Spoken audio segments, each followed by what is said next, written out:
This secret is not revealed to me for any wisdom that I have more than any living, but for their sake that shall make known the interpretation of the king, the three Hebrew children with him, and also the wise men too, for their sake, they don't get killed.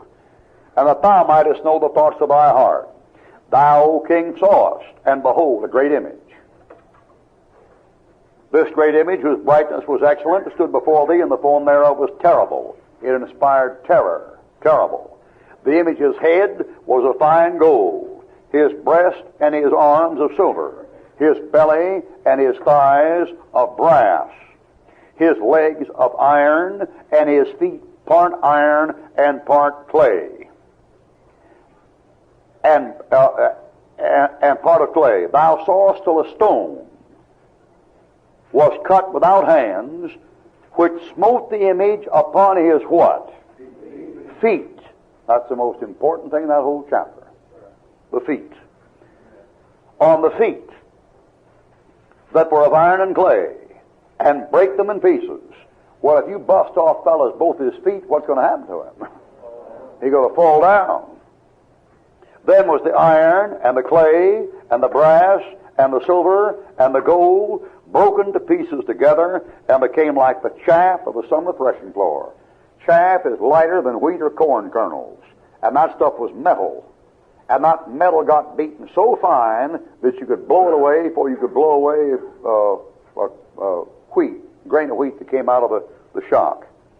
And he said, and the wind carried them away, and there was no place found for them, and the stone that smote the image became a great mountain that filled the whole earth.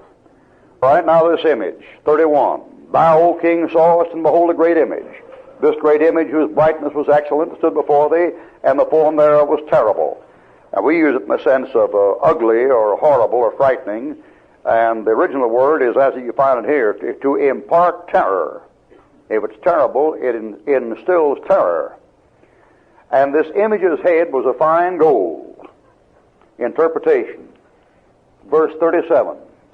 Thou, O king, art a king of kings, not the king of kings. Christ is the king of kings. But thou art a king of kings, for the God of heaven hath given thee a kingdom, power, strength, and glory. And whereversoever the men of children of men dwell, the beasts of the field and the fowl of the heaven hath he given thine hand, and hath made thee rule over them all. Thou art this head of gold. The first form of government is the highest form of government. It's an absolute dictatorship.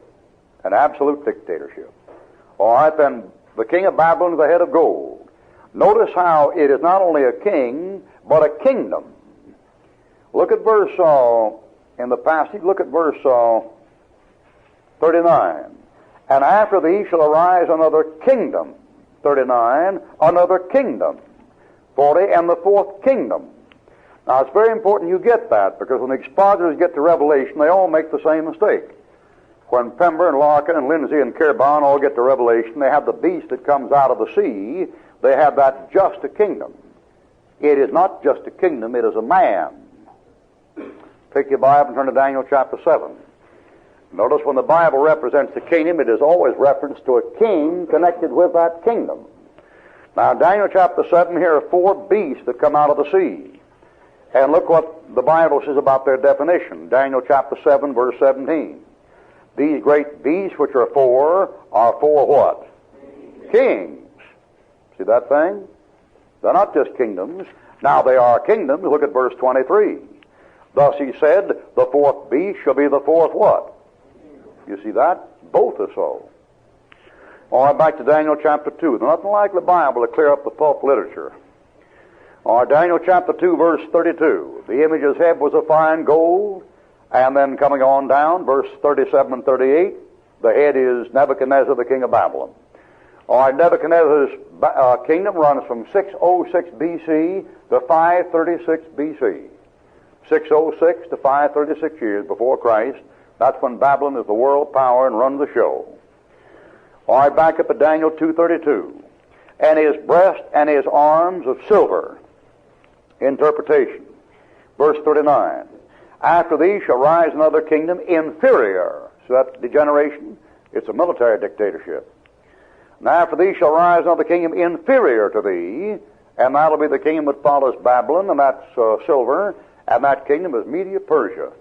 It's a military dictatorship. The head of that kingdom is Darius of Cyrus, and they are military generals. They're generals in the army that get to be head of the kingdoms. So it goes from absolute dictatorship to a military dictatorship. The kingdom of Media Persia lasts from 536 B.C. to 330 B.C. When you went to high school and studied ancient history, if you studied ancient history, that's what you studied. All that stuff about Nabopolassar and Nebuchadnezzar and Nabopolassar and Shalmaneser and Cyrus and Darius and Xerxes and Artaxerxes and all that stuff and the cuneiform writing and the Behistun rock and all that mess. And you come down through Babylon and Persia comes down to 330 B.C. All right, back to 32. And his belly and his thighs of brass. Interpretation. Verse 39. And another third kingdom of brass, which will bear rule over all the earth. That's Alexander the Great. And that's a military monarchy. Alexander is not a dictator. Matter of fact, he wasn't home long enough to even run his own country. Somebody else had to run it while he was gone. That's a military monarchy. He's a king, but he's a military general, and he doesn't run Macedonia and Greece more than a few years. That bird traveling all over the world. And he's not like Nebuchadnezzar.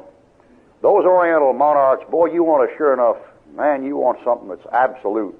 Those Oriental satraps, they're something else, brother. A guy wants him 1,000 wives. He got him 1,000 wives. Doesn't like one of them cut off her head. Fella come in there doesn't like you. Well, I'll cut off your head. If you like, she'll give you $150,000. And those boys throw parties over there, those Arab oil executives and oil magnates over there, those Shahs in Persia, they pitch them, boy. They pitch them. It's no little Hollywood affair. Everybody has a roast pheasant, and caviar stuffed into avocado, and a bunch of balloons with doves tied to them. They pitch them, boy. They pitch them. Those old boys there, I've got statistics show where they've spent as much as $2 million for one dinner. Oriental monarch is a monarch, boy. I mean, they're all types of king and kings, of lords. Oriental, they ride thoroughbred, pure, white-blooded Arabian stallions. And coming from there to Alexander is something else. Alexander's a great soldier and a great military man, but he's not a dictator. All right, back up to 33. His legs of iron, come down to verse 40, and the fourth kingdom shall be strong as iron, for as much as iron breaketh in pieces and subdueth all things, and as iron that breaketh all these shall it break in pieces and bruise. Alexander the Great kingdom lasts from 330 B.C. to 100 B.C. At 100 B.C. Rome takes over, and Rome is a further degeneration. It is what we call a republican monarchy. It had a senate. No Caesar was an absolute dictator. The Caesar was actually a monarch with a system of checks and balances against him in the Senate. And on some occasion, they just assassinated Caesar if they didn't like him. So the power, it decreases as you come down. And this is a republican monarchy in the time of the Caesars, and Rome really rises up along about in here. Now they begin to rise up in 130 and 140, but they don't get rid of Alexander till Alexander's dead. All right, now come to the last part, 33, verse 33, and his feet part of iron and part of clay. Interpretation. 41. Where thou sawest the feet and toes, part of potter's clay and part of iron, the kingdom shall be divided, but there shall be in it the strength of the iron, for as much as thou sawest the iron mixed with miry clay. This evidently thing here is a socialistic democracy or democratic socialism. This thing is of the people, by the people, and for the people, and it's down the dirt, all messed up with the clay. And this is the thing here where it's just a mass of people all mixed together in this last one.